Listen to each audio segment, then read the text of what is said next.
तो पूरे भारत में एक अजीब सी बेचैनी फैली हुई है, खासकर डिजिटल दुनिया में। चलिए समझते हैं कि ये लॉकडाउन 2026 की घबराहट आखिर है क्या और इसमें कितनी सच्चाई है। यही वो सवाल है जो अचानक से हर जगह दिखने लगा है, सोशल मीडिया से लेकर सर्च इंजन तक। और ये सवाल सुनते ही 2020 की वो सारी यादें ताज़ा हो जाती हैं, है ना? और देखिए, ये सिर्फ कुछ लोगों की चिंता नहीं है। गूगल ट्रेंड्स के आंकड़े खुद बता रहे हैं कि ये एक राष्ट्रव्यापी ट्रेंड बन चुका है। पर ऐसा हुआ क्यों? दरअसल इसे कुछ घटनाओं के एक परफेक्ट स्टॉर्म ने हवा दी है। तो सवाल ये उठता है कि हम यहाँ तक पहुँचे कैसे? चलिए, उन 3 खास वजहों को एक-एक करके समझते हैं, जिन्होंने मिलकर इस घबराहट को जन्म दिया।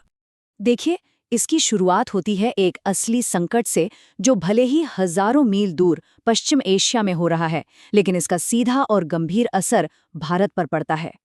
अब यहाँ पर बात बहुत दिलचस्प हो जाती है। जरा सोचिए, 3 बिल्कुल अलग-अलग घटनाएं।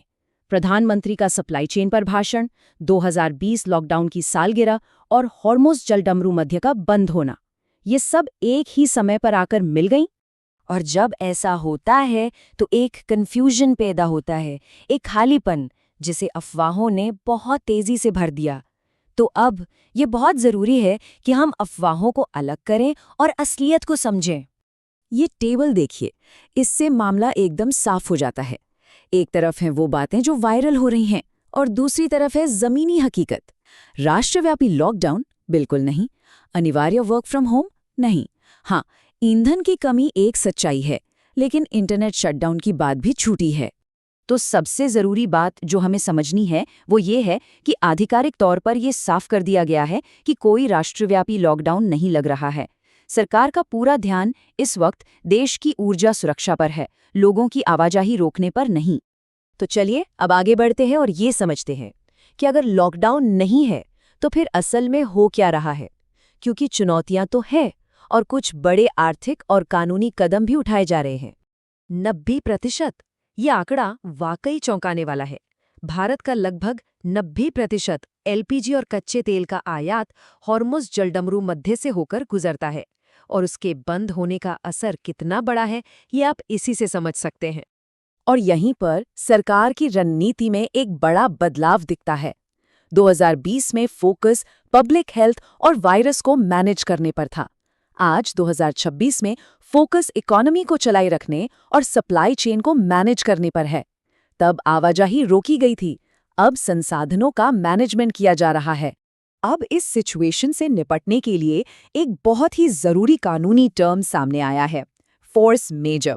सुनने में थोड़ा टेक्निकल लग सकता है ना, लेकिन चाहे कोई बिजनेस चला रहा हो या फिर यूपीएससी की तैयारी कर रहा हो, इसे समझना बहुत जरूरी है।